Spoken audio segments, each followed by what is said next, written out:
चलिए दोस्तों, तो एक बार फिर से हम सब आ गए हैं क्लास 9 का सोशल साइंस के पेपर का रिव्यू लेकर के। जी हाँ दोस्तों, ये क्लास 9 का सोशल साइंस का पेपर है। तो आप सभी मिलाइए और देखिए कि कितने आपने प्रश्नों का जवाब जो है वो सही सही दिया है। नीचे कमेंट सेक्शन में आप बता सकते हो कि आपने कितने सारे सवाल हैं उनका जवाब सही सही बताया है। चलिए, क्वेश्चन नंबर 1 है, जब लुई 16, ठीक है, लुई 16वां को न्यायालय द्वारा देशद्रोह के आरोप में मौत की सजा सुनाई गई थी ना, तो उसे 21 जनवरी 1773 को सार्वजनिक रूप से निम्न स्थान, 1773 नहीं, शायद 1793 था, ठीक है। तो 21 जनवरी 1793 को उसे फांसी का सजा दिया गया था। तो किस जगह पर पूछ रहा है? फ्रांस की नेशनल असेंबली पर, प्लेस डी लॉ कॉनकॉर्ड में, या फिर जैकोबिन क्लब में, या फिर ट्यूलेरिये महल में। तो कि कहाँ पर दिया गया था उसे फांसी की सजा? प्लेस डी लॉ कॉनकॉर्ड में दिया गया था। यहाँ पर आपका ऑप्शन नंबर जो बी है वो ऑप्शन नंबर बी सही होगा। क्वेश्चन नंबर 2 दिया गया है, स्वतंत्रता एवं जनवादी अधिकारों के विचार निम्न में से किस क्रांति की सबसे महत्वपूर्ण विरासत थी? किस क्रांति की महत्वपूर्ण विरासत थी? फ्रांसीसी, जर्मनी, रूसी, या इनमें से सभी? तो कौन सी क्रांति की थी? फ्रांसीसी क्रांति। ऑप्शन नंबर 2, ये 2 का ऑप्शन नंबर ये सही हो जाएगा। क्वेश्चन नंबर 3 है, रूस में आधुनिक खेत विकसित करने और उन पर मशीनों की सहायता से औद्योगिक खेती करने के लिए निम्न में से किस प्रकार के उपाय को जरूरी माना गया था?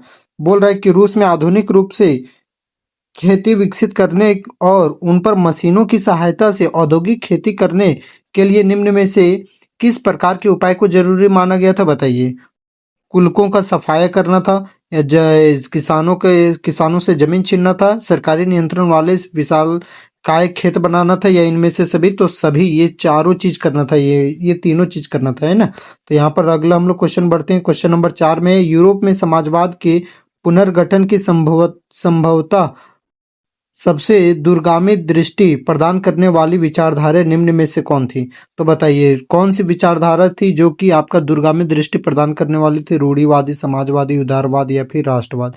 तो यहाँ पर कौन सा विचारधारा था? समाजवाद का। यहाँ पर आपका ऑप्शन नंबर बी सही हो जाएगा।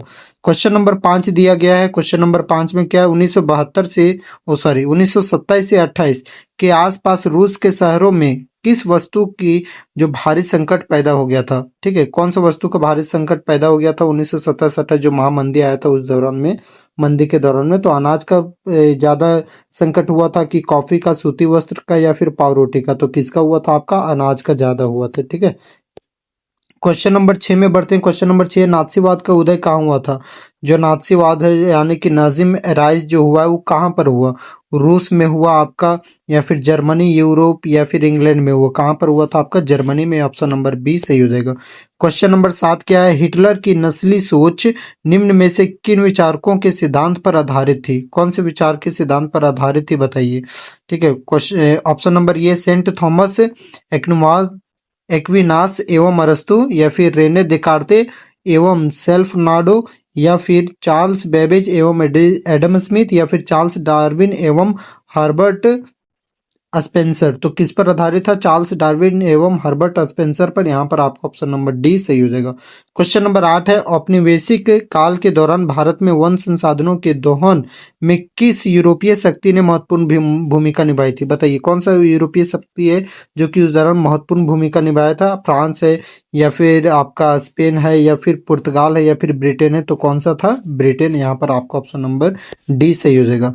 क्वेश्चन नंबर 9 है, यूरोप में किन वस्तुओं की बढ़ती मांग को पूरा करने के लिए बनाए गए एवं उनके लिए बागान बनाए गए एवं उनके लिए प्राकृतिक वनों का एक भारी हिस्सा साफ किया गया था?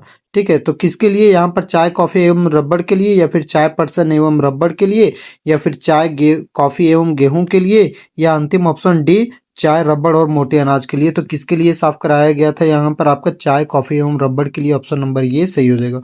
क्वेश्चन नंबर 10 है। तो क्वेश्चन नंबर 10 में, इंडोनेशिया के जावा में निम्न में से किस समुदाय के लोग कुशल लकड़हारे एवं घुमंतु किसान के रूप में जाने जाते थे? ठीक है, मतलब कुशल लकड़हारे और घुमंतु किसान के रूप में कौन जाने जाते थे इंडोनेशिया में? सोमाली, मसाई, कलांग, या फिर गद्दी? तो कलांग को जाना जाता था। 10 का ऑप्शन नंबर सी सही हो जाएगा। क्वेश्चन नंबर 11, गढ़वाल और कुमाऊं के गुज्जर चरवाहे सर्दियों में भाबर के सूखे जंगलों की तरफ और गर्मियों में बुग्याल के ऊपरी घास के मैदानों की तरफ चले जाते थे। गढ़वाल के कुमाऊं भारत के किस राज्य में स्थित है? तो किस राज्य में स्थित है ये? आज के उत्तराखंड में स्थित है। ठीक है, क्वेश्चन नंबर 12 में है। क्वेश्चन नंबर 12 में क्या है? भारतीय भूभाग एशियाई महाद्वीप का निम्न में से किसका विस्तार माना जाता है? किसका विस्तार माना जाता है? आपका पश्चिमी, पूर्वी, उत्तरी या फिर दक्षिणी? तो दक्षिणी का माना जाता है विस्तार। ठीक है, क्वेश्चन नंबर 12 का ऑप्शन नंबर डी सही होगा। क्वेश्चन नंबर 13 है, पश्चिम में अरब सागर, दक्षिण में हिंद महासागर, तो पूरब में कौन सा महासागर की सीमा को निर्धारित करता है? तो ये बंगाल की खाड़ी हो जाएगा। 13 का ऑप्शन नंबर ये सही। ठीक है, ये इजी क्वेश्चन था आपके लिए। क्वेश्चन नंबर 14, निम्न में से भारत का कौन सा राज्य है जो चीन के साथ सीमा साझा नहीं करता? अगेन ये भी इजी क्वेश्चन है। कौन सा राज्य है जो चीन के साथ सीमा साझा नहीं करता? अरुणाचल प्रदेश कर रहा है, हिमाचल प्रदेश भी करता है, सिक्किम भी करता है, जम्मू करता है, बट बिहार आपका नहीं करता। तो यहाँ पर आपका ऑप्शन नंबर बी सही हो जाएगा, बिहार। क्वेश्चन नंबर 15 है। तो क्वेश्चन नंबर 15 में भारत का एकमात्र सक्रिय ज्वालामुखी अंडमान एवं निकोबार द्वीप समूह के किस द्वीप पर स्थित है? जो सक्रिय ज्वालामुखी है, एकमात्र ये सक्रिय ज्वालामुखी एक्टिव वोल्केनो है जो कि आपका अंडमान एवं निकोबार द्वीप में है। तो वहां पर भी कौन सा द्वीप में है? क्या है? उमांदा द्वीप या फिर बैरन द्वीप या फिर कावारती द्वीप या फिर माजुली द्वीप? तो कौन सा है? बैरन द्वीप में है। ऑप्शन नंबर बी सही हो जाएगा। क्वेश्चन नंबर 16 है। 16 में क्या दिया गया है? प्रायद्वीपीय पठार भारत का एक विशाल पठार है, इसकी विशेषता निम्न में से क्या है? तो प्रायद्वीपीय पठार जो है इसकी विशेषता क्या है? यह अनियमित त्रिभुजाकार है, हाँ। या गोंडवाना महाद्वीप के टूटने और बहने से बना, बिल्कुल सही। या भारतीय उप महाद्वीप के सबसे पुराने एवं स्थिर भागों में से एक है, ये भी सही है। तो यहाँ पर आपका ऑप्शन नंबर डी सही हो जाएगा। चारों ये तीनों जो है वो ऑप्शन सही है।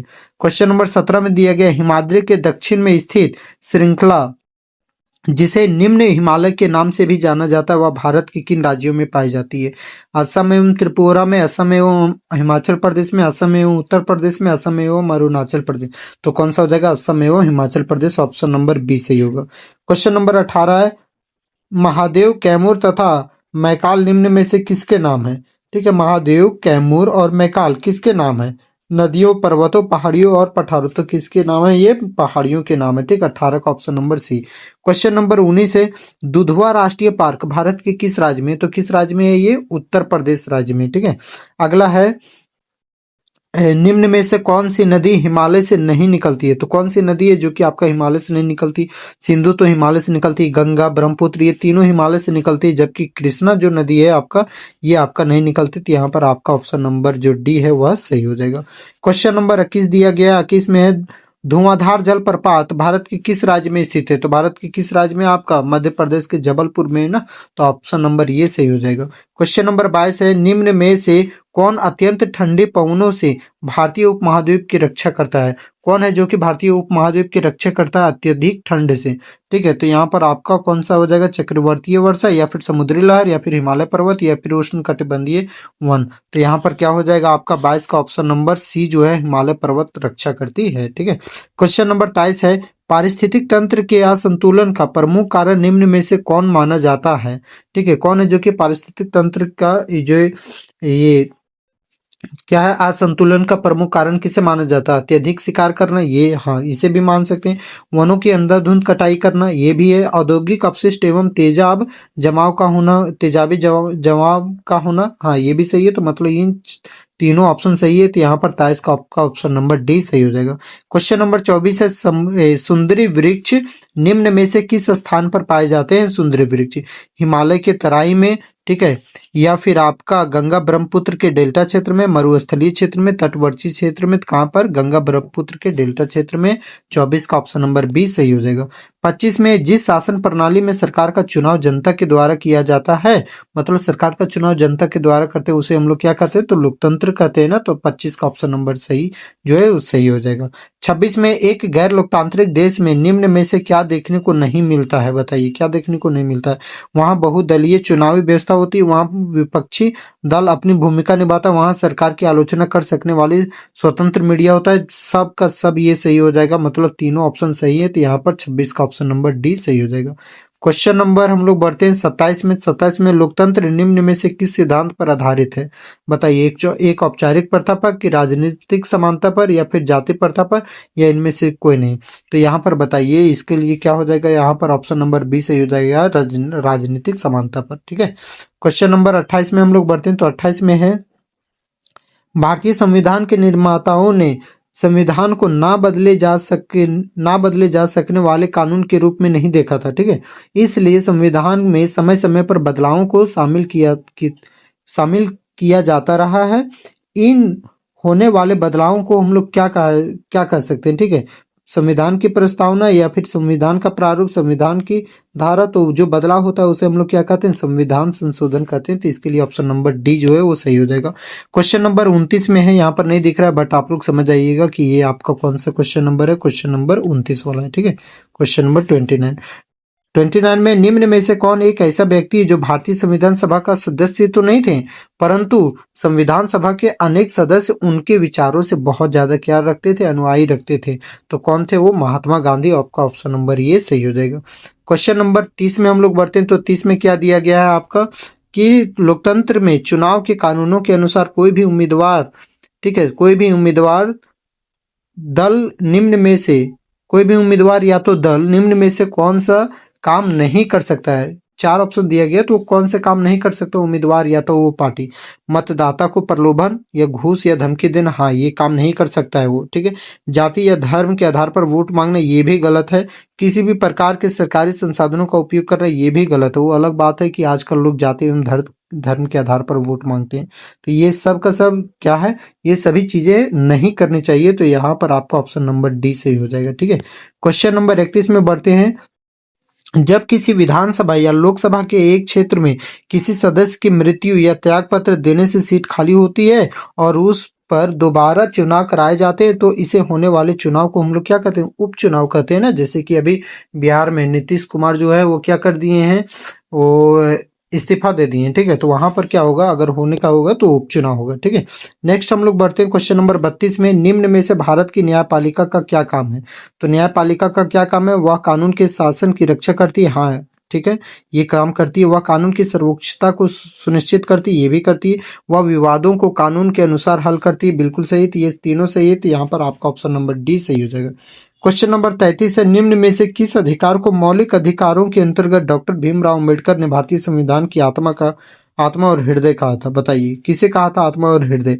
ठीक है। तो यहाँ पर समानता का अधिकार, संवैधानिक उपचारों का अधिकार, स्वतंत्रता का अधिकार, शोषण के विरुद्ध अधिकार। तो यहाँ पर जो संवैधानिक उपचारों का अधिकार है, इसे वो क्या कहते हैं? संविधान की आत्मा और हृदय का नाम दिए थे। ठीक है।